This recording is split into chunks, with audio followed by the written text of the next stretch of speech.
bimeze. Urumva muri Kenya ni igihugu kiri mu bihugu biteye imbere cyane ku cyitwa murandasi cyangwa se internet. Nkuko hano umuntu tuwaje amakuru ya Dolly Parton hari ubwo yaje mu Rwanda kwamaza ibihangano bye nta gitaramo twamubonyemo ni umukecuru ara wisazi uri gutanga miliyoni y'amadolari kugira ngo abantu wabo mu byaro bya Tennessee yavukiye bahuye na Hurricane Helene bagire recovery cyangwa se babafashe babone kwitabwaho. none se yabitwaye iki kuba umufana yaba ari mu cyaro tuvuge Kisumu n'urugero cyangwa ari mu cyaro cya Kenya ku mupaka wa Kenya na Somalia arahamagara kuri Radari Mozambique muri Nairobi akabaza amakuru ya The Ben byabitwaye iki uwo munyamakuru tujya gushaka amakuru nyine ya The Ben ahita yumva ko wa muntu hari urwego hari abantu bakobrije nyine kujya gushaka amakuru ntabwo twatugiye amakuru ya Dolly Parton ntabwo twateguye ku murongo w'ibyigwa ariko ntago umuturage kwisonga niwe dukorera nabo twe twikorera tutayamubwiye ejo ni yajya kumva izindi radio tutadonze nka 34 mu Rwanda yajya handi ariko urumva turayamubwiye arakomeza arabaza n'ibindi atwaje na Backstreet Boys tuza kumugeraho. Bivuze ngo rero kuvuga ngo twaberetse ko kujya muri media tukagenda ugakora ikiganiro gata ni 1% y'ibyo wagakoze naberetse imari y'imenyetso ni 1% kubera ko hari abantu benshi bagiye baza muri media tuba mu Rwanda bikarangira ibihangano byo bidakunzwe nese bamunayiza baje gake yaraje incuro nyinshi nese byamaze iki ariko abantu bazi singo ne baheruka kinyitwe na miliyoni 54 z'abaturage miliyoni zabo 22 zikoresha murandasi. Urumva abantu bakoresha murandasi muri Kenya baruta barenda gukuba kabira abo mu Rwanda abaturage bo mu Rwanda ko turi miliyoni 13 zirengaho cyasize imisago ibaza miliyoni 54 rero ugize kimwe cya kabiri cyaba kandi bose bizira mu radio n'amateleviziyo nkoranyambaga n'utubyiniro n'utubari ugize umugisha ukagira kimwe cya kabiri kizi miliyoni zimenye izina ryawe gamenya ibihangano byawe aho ni waba ufite military base music ibirindiro bya gisirikare mu muziki ari yawe barakubwira ngo Kenya abantu bajya kuri miliyoni 13 bakoresha imbuga nkoranyambaga nyine kandi imibare yo mu kwa mbere muri mwaka no izo miliyoni 13 bari kuri social media ni daily active users of internet social media users mu gihe kinini abo bantu birashoka cyane ko wagenda ukabiba ukabatwara kimwe cya kabiri ntubafate bose kuko nago bose bagukunda kubiyereka cyane ntivuze ko bagukunda ariko bafata kimwe cya kabiri cyawe ni miliyoni 6 ukabura zitwaye ukareba abantu bumva ama radio miliyoni 50 zo muri Kenya harimo nka miliyoni 30 zizira muri radio ho bafite ibyaro bikennye cyane binini bizira amakuru ya radio bizira mu biganiro by'imyidagaduro nkuko mu Rwanda abantu bizira mu biganiro bakizira mu Isibo Radari bakizira mu Isibo FM n'ibindi bivuze ngo naho nuko nguko rero uri ko twabwiye tubagomba kureba niba bashaka gufata isoko rya murandasi bareba aba social media influencers barebe aba bloggers barebe aba youtubers barebe abantu bavuga ari kigenda kumbuga nkoranyambaga babe in touch ariko ku in touch ni kimwe ahubwo banabaha akazi babe abakozi bahoraho niba umuntu aba mu nzu y'ibihumbi 100 by'amanyakenya avuga ati wowe ubwo tukwishyura ubukode bw'inzu ubwo ni 155 igiye kujya kwishyura ubukode sigara u Rwanda nibikureba umenye muri poste ukora mu kimwiro poste 100 ko harimo 50 zacu apana melody gusabuze izarebo nabake nisoro naba element naba compressor n'utuntu twose tucaraca muri ya nyubako yaho nkuko bita abakire niba ari abakire koko simbizi kuko umuntu umenya amafaranga ye ntabwo njya amenya amafaranga y'abandi ko amafaranga y'abandi biro twayabana ntabwo twamenya ko ari umukire ashaka kwikina kuriya atari umukire ubwo fubuzi nigaragaza abakire cyane akaba bizi ku giti akaba yarabikubwiye umuntu niba ari social media influencer umwishyuriye inzu ugafata undi ukavuga ati none wowe byo kurya nibi ndabikwishyira wenda internet ukoresha nayo ndayishyura ushaka kubagiza abakozi mu buryo burendere gite kandi buhoro mukagira na kontara yego byanze bikunze ubu uri murafata isi yo kuri murandasi kandi wabonye ko bahuye ko guhura kwabo genza mu musoro wabo niba koko bari aba social media influencers bagiye kuba bapromoting ibihangano by'abari abahanzi muri ya nyubako niyo bahuye bakarya bakanywa bakaganira bikarangira ntihagire amasezerano ntibagire abakozi bafatamo ngo babe aba agent biraba imfabusa umuntu wari yakanywa ashaka gufata video agaposting ariko ejo se bizagenda gute bifata ubusa kuko naga inama twagiyemo zose ibitaramo byose twagiyemo bya bibona i Kigali no atumira abantu ngo bahure baganire bakaganira byangiza bagataha nakubwiye ngo wowe nkorera iki n'iki jewe utanyishe n'isi nawe kanaka nkorera iki n'iki n'iki hanyuma turabigenza gutyo na gutyo utanyishe simbi ngo nuko mwaje nyine muraganiriye mwanyoye murasaje ibyo ngibyo kunywa no kurya nawe wabyigura n'ubusanzwe kuko washyira ngo batetse ahubwo wanjye wowe ubutakaje umwanya wakaba urya ibyo byawe wizeye ariko nawe baguhaye inzoga zabo baguhaye inzoga zabo uzinyoye nawe wawe uzifite muri firigo rwose uri na sefu natuje nta rwaserera bivuze ngo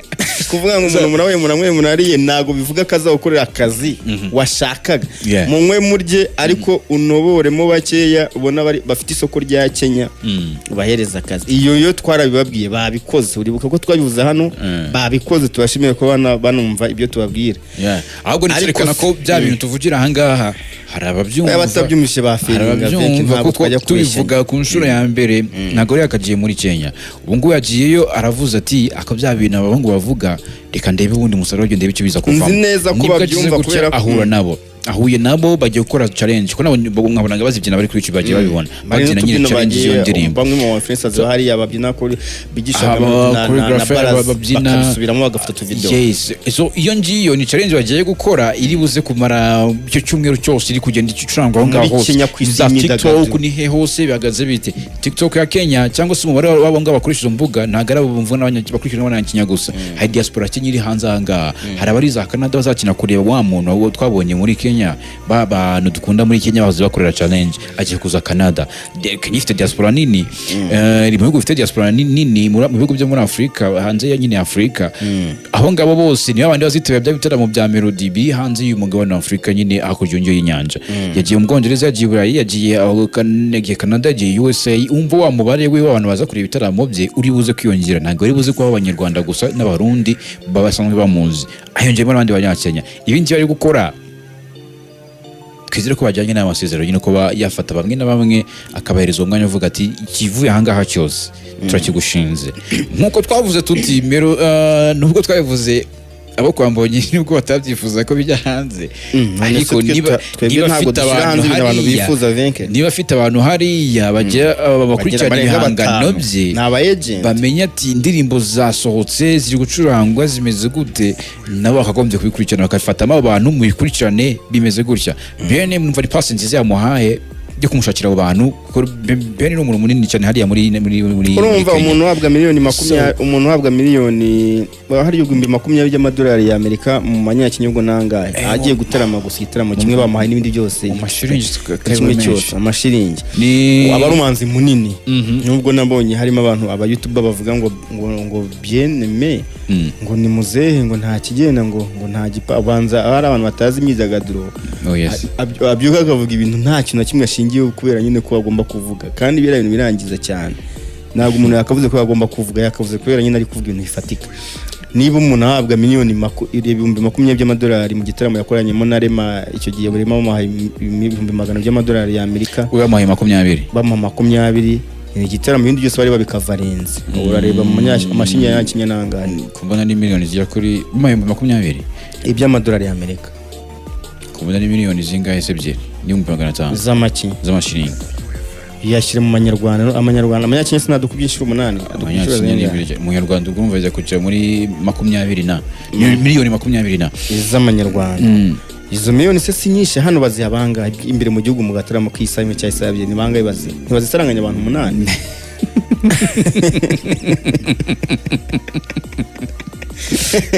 yego none subwo muhanzi si munini none se urumva aho ngaho abameze neza rutaba abandi 8 bantu bahereza izo zose none urumva niba ufashe umuhanzi nkongo bien-aimé akaba guhesheje umugisha wo kuba aguhaye ikibuga niyo bango wakirinda ya bukuru aguhaye isoko ry'iwabo ryose rikoremo ibyo ushaka n'inanirwa birakureba ati ntuwinanirwa nakazi karahuye n'ubundi barimo barumva Radari mu banyarwanda ni miliyoni 26 miliyoni 26 nabahanzi b'imbere mu gihugu bangahe bahizo miliyoni kujya bataramira imbere mu gihugu ni bangahe uretse melody sarundi wese barazimuha izo ngizo net oya ntago ari net ariko barazimuhereza izo net barazimuha bakamuha muri bitaramo bizenguruka igihugu barazimuhaye zose ayose hamwe none se ubwo urumva zirenga miliyoni 26 urumva kuzenguruka bakabaye makuri show ukwezi n'igice none se ubwo urumva baza ku gitaramo kimwe yabaranga neza nibibabaje oya ariko none nagoze gufata industry ya Kenya ngigiranye nahangara none ibyo ngibyo nta kintu bindeho ndakomeza nkoresha imibare yanjye. Okay, let's go. No, urumva niba dufashe bahuye barimo batwumvira inyubako yabo bose bumva Radari ko bahuye na bari abantu bo kuvuga nkoranyambaga bakamwa bakasinda bakabasinisha bakabyina bakagenda gute ariko nago basinze mai niba va hari fata ama video rero umuntu wasinze n'umuntu muzima umubona ibyo bigira bitubibona neza umuntu utamenyeranye n'undi umuntu utamenyeranye n'undi yo bahuye bataziranye uko interacting bitandukanye nuko mwaba mwasomye nyika bacengera uko interacting biratana muhitamera nko musanga mubana muri abavandimwe barakumenya ngo nabantu bavanye i Kigali muhitamo bumwe kubera ko mwanya nyine nabonaga bamufite amatsiko menshi manyikorera mu kirere cyo gufasha ko umuntu wese muri abavandimwe huyu ni melody nani utugani uyu yatoka hehe ambo iriya step ndayishima ko nundi babivanyemo hano umugisha ariko gihe cyo nifuza nuko bitarangira hariya kubera ino projet ahubwo bakabagirana amasezerano bagafite amafaranga make